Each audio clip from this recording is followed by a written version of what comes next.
उनका कोई दिल से गठबंधन नहीं है और वो पूरी तरह इस उपचुनाव में राजद का सफाया करना चाहते हैं। कुमार जी के स्वभाव में ही धोखा है। हम लोगों के साथ थे तो हम लोगों को हरवाने का काम किया। तो तेजस्वी यादव के भाषण के पहले ही ललन सिंह उठ के चले गए और उनके कार्यकर्ता नेता भी चले गए। बिहार के माननीय मुख्यमंत्री श्रीमान नीतीश कुमार केवल अपने स्वार्थ के लिए राजद के साथ गठबंधन किए हैं। गोपालगंज और मोकामा में चुनाव प्रचार करने नहीं जा रहे हैं। कुमार जी के स्वभाव में ही धोखा है। बिहार में 2 सीटों पर उपचुनाव हो रहा है। बिहार के मुख्यमंत्री नीतीश कुमार फिलहाल इस चुनाव प्रचार से दूर हैं, तो वहीं जेडीयू के राष्ट्रीय अध्यक्ष ललन सिंह दोनों सीटों पर चुनाव प्रचार करते हुए दिख रहे हैं। गोपालगंज में तेजस्वी यादव के साथ मंच साझा करने ललन सिंह पहुंचे थे, लेकिन तेजस्वी के भाषण से पहले ही ललन सिंह मंच छोड़कर निकल गए। इसके बाद अब बीजेपी ने ललन सिंह और नीतीश कुमार के ऊपर पलटवार किया है। बीजेपी ने आरोप लगाया है कि नीतीश कुमार जिसको हराना चाहते हैं उसके लिए इसी प्रकार से काम करते हैं। पूर्व विधायक ने सीधे तौर पे कहा है कि जब बैंकुठपुर में चुनाव हो रहा था तो उन्हें हराने के लिए नीतीश कुमार इसी तरीके से साजिश कर रहे थे और अब तेजस्वी यादव को हराने के लिए नीतीश कुमार और उनके पार्टी की तरफ से मेहनत किया जा रहा है। दरअसल मिथिलेश तिवारी बिहार भाजपा के प्रदेश उपाध्यक्ष हैं, पार्टी के सीनियर विधायक हैं और पिछला चुनाव वो हार गए थे।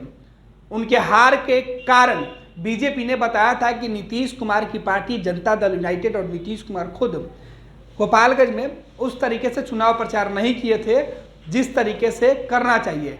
जेडीयू के नेता बीजेपी के साथ नहीं खड़े हुए और यही वजह है कि वो चुनाव हार गए और अब यही काम एक बार फिर से नीतीश कुमार और जेडीयू कर रही है तेजस्वी यादव और उनके उम्मीदवार को हराने के लिए। मिथिलेश तिवारी ने जिस तरीके से आरोप लगाया है उससे महागठबंधन में नीतीश कुमार और तेजस्वी यादव के बीच अगर विधानसभा के उपचुनाव में सीटें लूज करती है आरजेडी, चुनाव हार जाती है या नुकसान होता है तो इसका असर पड़ेगा, क्योंकि बीजेपी पहले से यह कहते आ रही है कि बीजेपी से ज़्यादा नीतीश कुमार से आरजेडी को डरने की ज़रूरत है। बीजेपी के नेता यह दलील दे रहे हैं कि तेजस्वी यादव भाजपा से न घबराए बल्कि वो नीतीश कुमार के साथ खड़े हैं, इसलिए नीतीश कुमार उनको धोखा देंगे और नीतीश कुमार कोई भी कसर नहीं छोड़ेंगे जिससे आरजेडी कमजोर हो और यही नीतीश कुमार का प्लान है।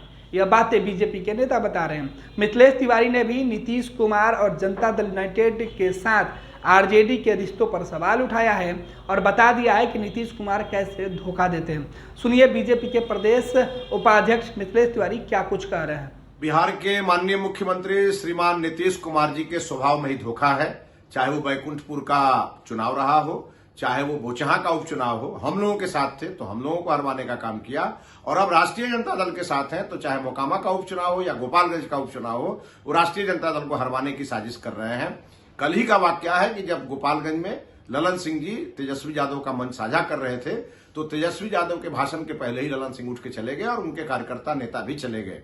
और इसी प्रकार से जैसे वो बैकुंठपुर में चुनाव प्रचार करने नहीं आए, उसी प्रकार वो गोपालगंज और मोकामा में चुनाव प्रचार करने नहीं जा रहे हैं। ये बात तय है कि वो केवल अपने स्वार्थ के लिए राजद के साथ गठबंधन किए हैं। उनका कोई दिल से गठबंधन नहीं है और वो पूरी तरह इस उपचुनाव में राजद का सफाया करना चाहते हैं। यही नीतीश कुमार का स्वभाव है और यही नीतीश कुमार का आचरण है।